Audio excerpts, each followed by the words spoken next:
Alright guys, today I'm going to do a G-Clan exclusive. It's a build video for my Stamplar. I was going to do this for my YouTube channel, but I decided not everybody needs to know what it is that I'm doing and why I am... God damn it, Iceman! I'm not gonna... No, Iceman! Holy No! Why? Why? There's like this... You know what? I'm leaving it in. Fuck it. I'm leaving it in because you know what? I'm not redoing this again. I'm not starting over. I don't really feel like it. Iceman, just keep fucking this shit up. It's fine. It's fine. All right. So we're gonna do a build video on my Stamplar. I'm not gonna share it with everybody because, well, it's kind of fun to just help out my guildies and not help out like everybody else in the world. Plus, again, I don't want to share too much of what I'm doing because, well, then everybody's gonna know what I'm doing and then they're gonna be ready for it. So here's my stats on my back bar, of course. Unbuffed. Nothing too crazy. Here's my front bar, unbuffed. We are running 5 medium, 2 heavy. We are putting all points into Stam. If you don't feel like 23 health is enough, you could put a couple points into health. It'll lower your Stam, but it'll give you a little more health. 32 is about as low as I want to go. And at that 1800 unbuffed recovery is about as low as I want to go. There is room to work there if you're comfortable with doing more heavy attacks or being consistent with your heavy attacks. Keep your resources good. By all means, go for it. If you want to run different food or rearrange things, rearrange your stones, whatever. This is all what I'm doing, and I'm just throwing it out there, giving you guys ideas. It's not meant to be like, hey, do this. Do it my way or shut the fuck up. But no. Anyway, so we're 6-4 in Stam. We are running the tower for a little extra Stam. If you want to redo your glyphs into all Stam and you want to do like the stone for health or whatever the fuck you want to do, you do you. Alright? Because, you know, that's what this game is. Play it your way, right? You're going to be Vampire Stage 4. This is key. Very key. I hate being a vampire and everybody's like, oh man, that extra flame damage, blah, blah, blah. No. No, you have extended ritual. You're good. Don't even worry about it, man. You're good. I promise. It sucks sometimes against mag DKs because of the fire pressure, but whatever. We got extended ritual. We'll be fine. You know what? It's worth it. It's worth it. You gotta trust me on this because when I start talking about my gear and passives, it's gonna all make sense, I promise. Lava foot soup because we're moving on. This gives you the 4,500 max Stam and that 451 Stam recovery. And this is, I mean, I personally think that this is better than dupes if you do it right. If you don't do it right, it doesn't really work out so good. But, you know, Major Savage from one of our skills. So that's our base stats unbuffed. We'll do a light buff with just rally. And that puts us up to 4822 weapon damage and that 2000 recovery. This is without continuous, of course, because let's be honest, we're not always going to have continuous, right? Because unless we're farming resources, we're pretty much out there doing our thing. So, like, realistically, you know, that's our stats. Not so much when you have continuous or you pop a pot, yada yada yada. We're not talking. We're talking realistic here. With our rune down, sitting in it, we're at 25 and 22. That's not as bad as it looks. With on our back bar, we're sitting at 27, 25, and full medium. It's not bad. I mean, you'll understand again when we get a little further into the video because we're going to talk about gear and passives here really quickly. I am an Imperial on this build. The Imperial for the cost reduction. And again, it makes a lot of sense once we get into our gear. So why don't we just go ahead and get into our gear. Alright guys, so on our front bar we're running New Moon Acolyte. Of course, it's the meta. It's what everybody's doing. It is worth it. And then I know what you're saying, illy milly. It's got that 5% cost increase. Does it though? Because as an Imperial, we pretty much cancel that out. Plus, as a Templar, in our passives, we also got cost reductions. So, really, you could just ignore that little blurb on that screen right there that says increases cost of your active abilities by 5%, because it means shit to us. We're running New Moon Acolyte for free. We're just getting all this weapon damage for nothing, with no drawback. It's fantastic, right? Kick ass.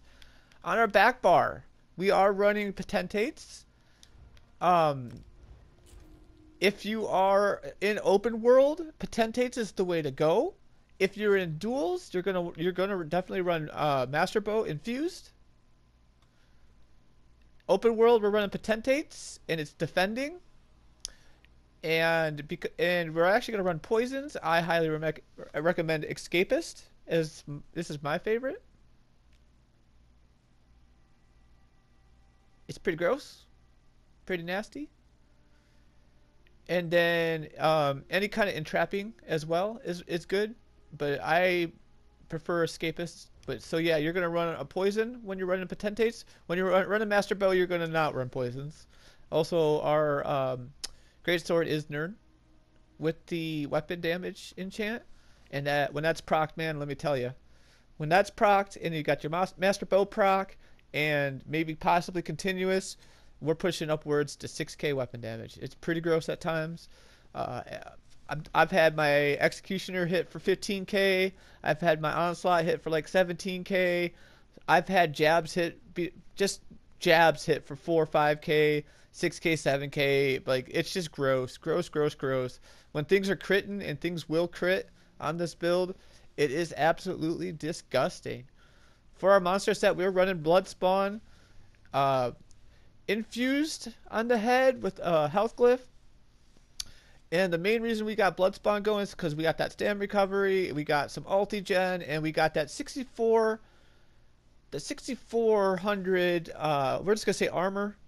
And this is great because on our medium builds, you saw our numbers on our back bar, we were 27 and 25. This pushes us well over 30, and we're not done. So, I mean, let's keep that in mind, because on our body, we are running the Ancient Dragon Guard, which, if you guys don't know, our 5th piece gives us 300 weapon damage, and at above 50% and below, it gives us this 3400 armor. So when this procs, and when Bloodspawn procs, that's an extra 10k resistance. All right, and that's not even it, because we are running potentates, which gives us 5% mitigation, and on our back bar we are running Temp Guard, which also gives us 8% mitigation. But I'm not done. This is how gross this build is. As a vampire, you have the On Death passive, which also makes you a little more tanky below 50%. So if you're not afraid to dip under that 50% range in your health bar, you know, you can play pretty dangerously, because you become pretty fucking tanky. It's really gross. This is why Vampire is very important on this build. Not only does it give you that extra stam recovery, but it's going to give you an extra bit of tankiness that you didn't think you knew, or you knew you needed, but you actually need, because without it, this build is pretty squishy. With it, you're good to go. So, alright, so we're running New Moon, Bloodspawn, Ancient Dragon. I got infused, head, health, chest, stam, shoulders, health, rest are stam. On our jewelry, I have a Tribune with a stam recovery. We have both rings infused weapon damage.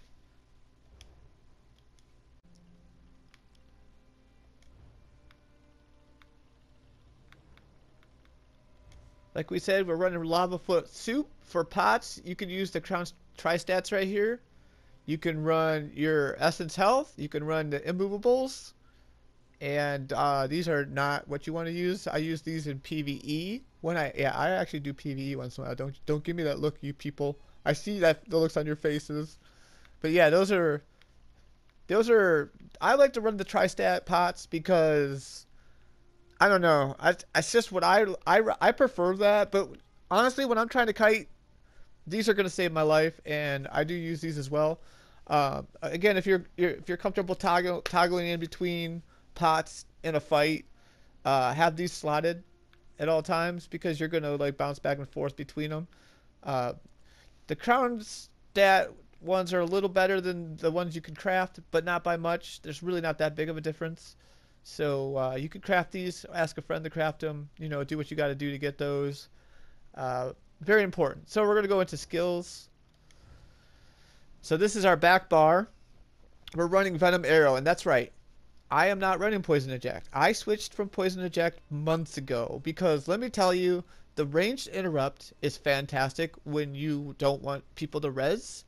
You're kiting that tower, you can leave a body. You don't have to stand on top of it or guard it. You can walk away from it, come back, hit them with a Venom Arrow, interrupt, possibly stun. And then you're good to go. Also interrupts or stuns in a duel, which is fantastic. A lot of people are asking me, what am I running when it comes to poisons? Why do I keep getting stunned? It's not my poisons, it's Venom Arrow. So keep that in mind. So when that target's off balance, and let me tell you, every time we dodge roll, that target's now off balance. Hit them with a Venom Arrow, they're now stunned. It's gross. And if you can just consistently put a lot of pressure, I mean, some of you guys have dueled me. You know exactly what I do. I stay at ranged until you switch to your front bar, but the whole time you're on your back bar, my pressure is coming through light attacks, or either my poison's gonna proc, and if they do proc, then I'm gonna switch to my front bar, and hopefully you've switched to your front bar by then, and I'm gonna get super aggressive because I have my poisons on you. If my poisons don't proc, the poison injection stuns you, and now you're stunned on your front bar, and I'm going to top lane charge in, and I'm going to immediately apply tons of pressure. This is a great opening. I'm telling you guys right now, if you haven't switched to Venom Arrow, you need to. And if you also notice that not only does New Moon not affect me with that 5% increase, I still have cost reduction on almost all my abilities. As you can see, Venom Arrow only cost me 1,700. Vigor sitting at 2,500. The tooltip for Vigor is a little higher with Rally Up. It sits at about 18k. It's a little low, but that's because it's on our back bar. If you want to front bar it, you can. I don't like front barring it. I like to have all of my pressure on my front bar. So that's why I put it on my back bar. I don't notice a huge difference when it's on my back bar. Like I said, it's at 18k. I think on my front bar, you'd probably be sitting at like 22k, maybe 24k. I haven't actually tested it to find out. You're going to want shuffle. If you don't want to run shuffle, that's fine. You could put power to light on your back bar. I mean, you could put repentance in there. I just don't really see it being that good. That's just my personal preference. You could put evil turn on your back bar as well. It's up to you. So that can be a flex spot. I would highly recommend shuffle. And then we're going to want extended ritual, restoring focus, and then temp guard for that 8% mitigation. Don't underestimate that 8%. And when temp guard does work, which is like 30% of the time, I would say about 30% of the time it works for me. When it does work, it's probably one of the most rewarding things in the game, because like if I'm tower kiting and I jump from the 3rd floor down to the bottom, and I count out that 1, 2, 3, 4, and then hit it, and then I go back up to the top, it's better than the Nightblade Shade. And then I get my resources back. It's fantastic. However, very unreliable. 30% of the time, don't ever count on it. When you count on it, it doesn't work. When you're just having fun and you're just like, all right, I'm going to pop it, YOLO, and it works, you're like, fuck yeah. Fuck yeah. But most of the time, you're like, motherfucker. God damn it. That's usually like the common response from me anyway. All right, so we're running Onslaught. Also, if you don't have Temp Guard, you can run Bat Swarm. Or you can run the Templar Healing Ulti. For me, I'm like that fast-paced player. Like, I'm constantly fast-paced move, boom, boom, boom, boom, just moving. So that ulti just absolutely just makes me want to vomit, because you're just standing there healing other people, and I'm selfish. I don't want to heal other people. Fuck that, dude. No, it's all about illy-milly. It's not. You all thought it was about you? No, no, no, no. It's all about me, man. I don't want to heal y'all. Y'all get your own heals. You can run Donnie on the back too if you really want to, or you can run Donnie on the front bar if you want instead of Onslaught. You can run Crescent Sweep as well if you want. It's a super cheap ulti. and it hits pretty decent. I mean, with rally up, I think that tooltip goes up to, I don't know, I think it's like 13 or 14, but it's okay. Onslaught's tooltip, however, with rally up, just is absolutely disgusting. So this is, and it's not even about the initial burst that onslaught. It's about everything that comes after. So if you do run power to light, you're gonna put power to light on, do some damage, and then onslaught as your power to light's exploding, and hopefully that it'll put them in execute range, and your executioner is probably gonna hit for like 12 to 15k.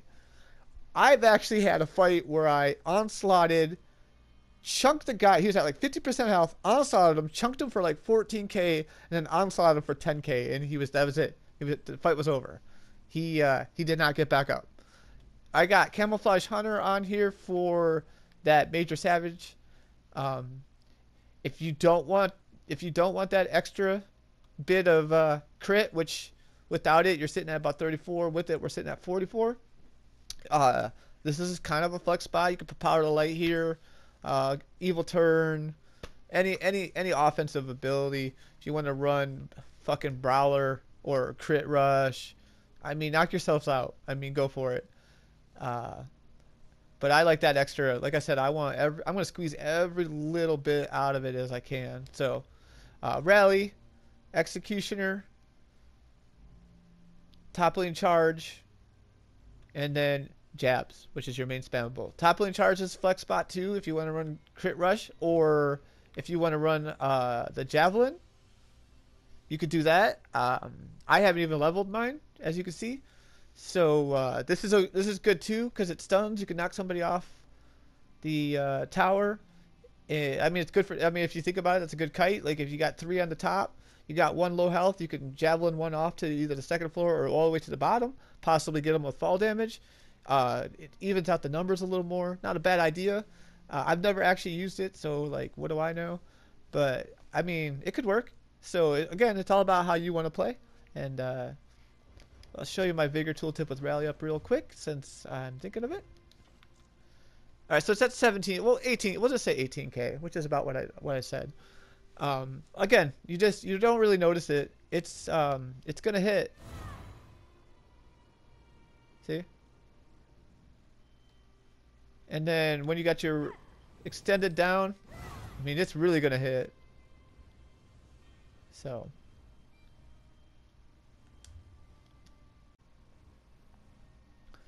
Then the last thing to cover is champion points, but I really just want to just get out there and say that my champion points are set up for me and my personal style. Like, I'm very aggressive. If you want to set yours up where you're a little more tanky, by all means, go for that. I mean, for me, I got it set up for the exploit passive and a few others. It gives me that fast-paced, very aggressive playstyle. So just keep that in mind. So 61 Warlord, 31 Sprinter. You should probably put 1 in Siphoner. I kind of forgot to do that. I'll probably go back and fix it. 37 Tenacity for your heavies. You got to weave your heavies in, and we'll talk about that here in a second. 75 Mooncalf. And then 66 in Tumbling. You're going to roll dodge a ton. I promise you that. We got 11 Blessed. 31 in Weapon Expert, 81 Master of Arms, 23 Shattering Blows, 56 Precise, 35 Piercing, 43 in Mighty, 66 Ironclad, 17 in Spell Shield, 58 in Resistant, 20 in Medium Armor Focus, 43 in Hardy, 43 in Elemental Defender, and then 23 in Quick Recovery.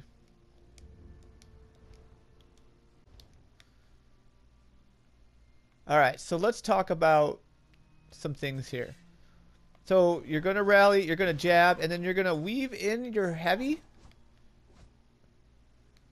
So it'd be jab, weave heavy, jab, execute if you can. So again, if you've dueled me, you have a pretty good idea that I'm going to toppling. So I'll be toppling with the weave, jab, weave. I'm sure you felt the pressure with that power to light on or whatever. If I get you down to about 50%, you go ahead with the onslaught, try to get a heavy or jab, and then probably execute. Or power to light will be your execute, whichever playstyle you went with. You're always going to want to start on your back bar. You're going to put your ritual down, your extended down, and that's when you start peppering. And as soon as they switch to the front bar, you switch to front toppling. And that's it, man. That's basically it, man. That's my playstyle. When you're kiting, you want to kite on your back bar. You want to have shuffle up at all times. Even if you have your immovable pots, you still want shuffle up. Trust me, it's a lifesaver. And if you're low on stam and you can't spend it on that shuffle, you can always like put your ritual out and then go back to it if you have to. And then you get your heal and your purify. So, all right, guys, that's it. That's all I got. That's my build. If you guys were curious of how I was doing it, that's how I'm doing it. Mostly, like I said, these passives are very important. You want all of them in Restoring Light, all of them in the Spear. The Enduring Rays and the Illuminate, they don't really apply to us because we don't use any of those abilities. So you don't really need those passives. You want all of them in two-hand.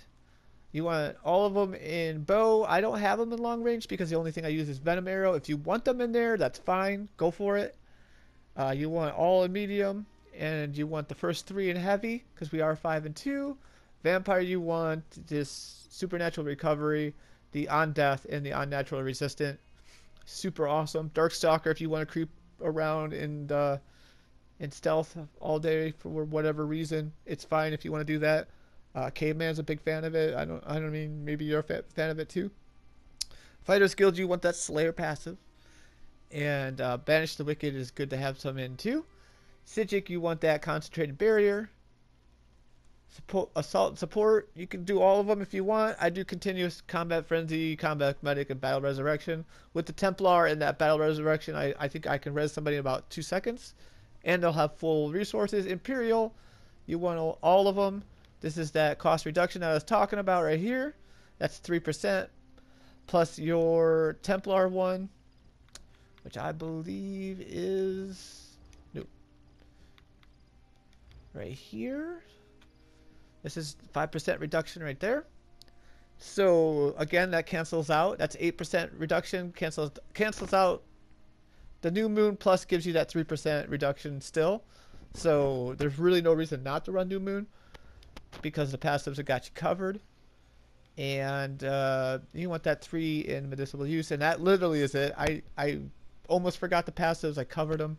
I covered everything. Y'all have fun out there, and peace.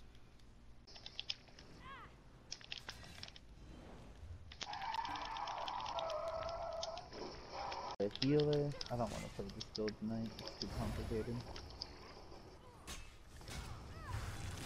Stop swinging at me. I'm taking you out here so we can 1v1. I don't want to play you. I've been on you all day. Stop swinging at me, dude. I'm gonna kill this siege merchant. Oh, Jesus, he just onslaughts me. Does that exit people out of the screen? I killed the siege merchant the other day while someone was using it. Just because I was trying to avoid killing them, and then they attacked me. I wonder if it exited them.